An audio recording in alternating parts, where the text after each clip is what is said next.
So it was a rainy day, and I had just moved in, and anyway, Catherine came over, and she had her and her Tony came. And Tony had boots on. I go, gee, you don't need boots. Yes, that's what I don't want to ruin your carpet. So we sat out on the porch and chatted.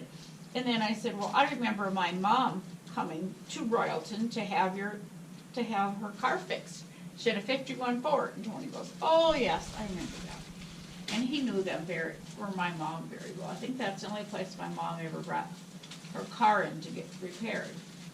And so became very, very good friends of Tony and Catherine. We'd always go back and forth, only the block away. Well, I still remember Catherine telling me, she said, I'm really close to Karlinski's funeral home. All they have to do is just carry me across, just roll me across. But her and I did lots and lots of stuff together. She would come over to my house for coffee, and I would go over there. And she brought me one day. They're called salt savers. They're little glass dishes. Okay. And I had never heard of them. Me neither. I'm shaking my head. And they, you put your salt in them until you just put your little finger in it. Oh, just take a lick of salt, and that's what they're called. Oh. So I still have them. I think there were 4 of them. And anyway, she said that Tony found those in a wrecked car that he went out to pick up somewhere. She had a towing service. I think he said it was in 1941. You remembered. Yeah, and then she gave me a few other things of his. Because she knew I liked older antiques. things. Yeah. But for a while, I thought that Tony's shop was in Nordland's shop. So did I. Because Nordland, they used to refer to Jim, and Tony knew Jim very well, and he used to go to the old shop sometimes. But the stuff Mike has found, that Collis's was not in Nordland's shop. No. Norland said it was next door. Next door. Next door. And I'm talking with my Tony last night. Oh, okay. And I go, what? Do you remember? You're a little older than me. You're a boy. You bicycle around more. He thought it was on the other side of Karlinski's. Oh. Next to the standard gas station. But he said it was already gone. I mean, he said there was nothing in it already when we get here. Of course, Tony's older and has retired by 67. He's not working anymore. And so I can't figure out where it was. And I looked now, that's what I was doing, looking at these photographs here, and you can't, there's no names. You can see buildings, and you do see what looks like another garage side by side to Nordland's, but I don't know. I have to find someone So you else. think it was right next to Nordland's? Yes. Then it was Then it was Karlinski's. Karlinski's, because they had a grocery The store. grocery store, then and the appliance Right. store. Probably it was. Because the appliance store, the part where the appliance store was a saloon.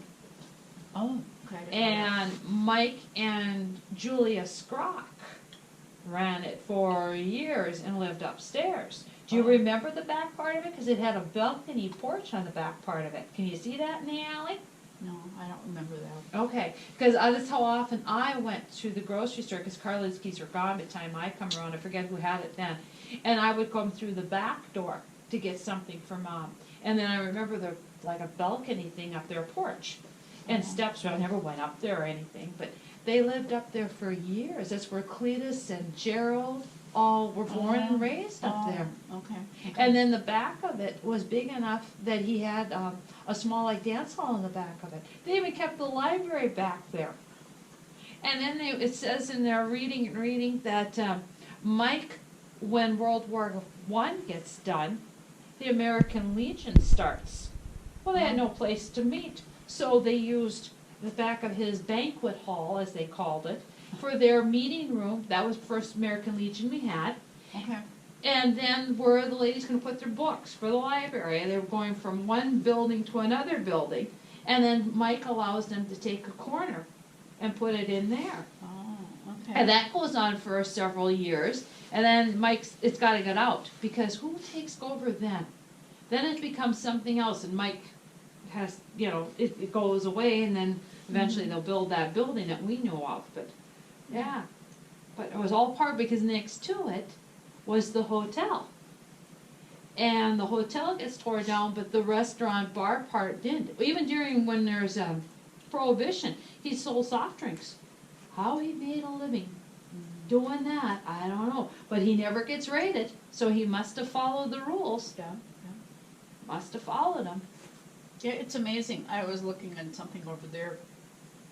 And how they had like banquet halls and Yeah. the amount, yeah. just- It's crazy. And like I said, 200 people. We had 200 people eating at the banquet hall on Friday night for whatever, before the dance. And what did they serve them? No I don't know. electricity? Yeah, it's yeah, just like you do. when you think of- yeah. You think of that, you know, Mhm. those poor women who had to do it.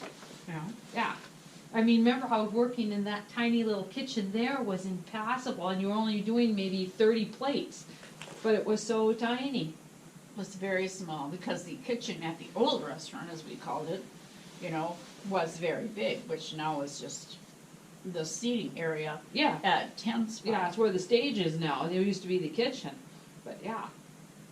Yeah, that was a Right. much nicer sized kitchen. That's true when you think about it. That was a much bigger kitchen than that one. Right, it's just that the seating was a lot bigger and Bob did not want competition coming in, Right. you know, because he figured he'd be out for sure. So then he bought Don's Cafe, but it was B's then, Right. from B. Then we had 2 buildings to try to operate. And keep maintaining the taxes and all. And then that's when Brenda moved in with the flower shop and Brenda, that was her name. She was a nice girl. She tried. yeah. She was a very nice girl. But again, it was a big building to heat for the flower shop, Yeah. Yeah. and then it was just empty for a long time. Long time. Talk about the upstairs. Do you have apartments on your part? Or are the apartments only above the real bar? You don't have apartments on your side, do you? Yep, there's 3. There's 3 in the old cafe. Okay. Okay. I've never been And up I there. don't know.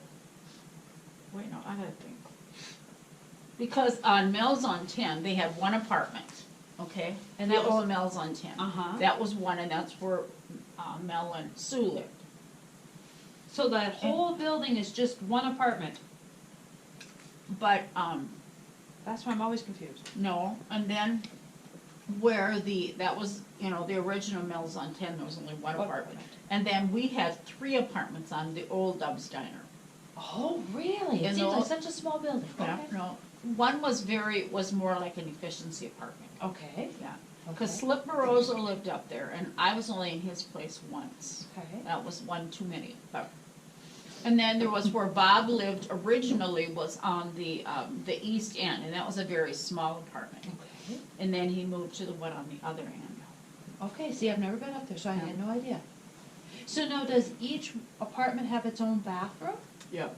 Okay, okay. Interesting. And a long hallway, and no lights, and a yucky stairway, because I cleaned it many times.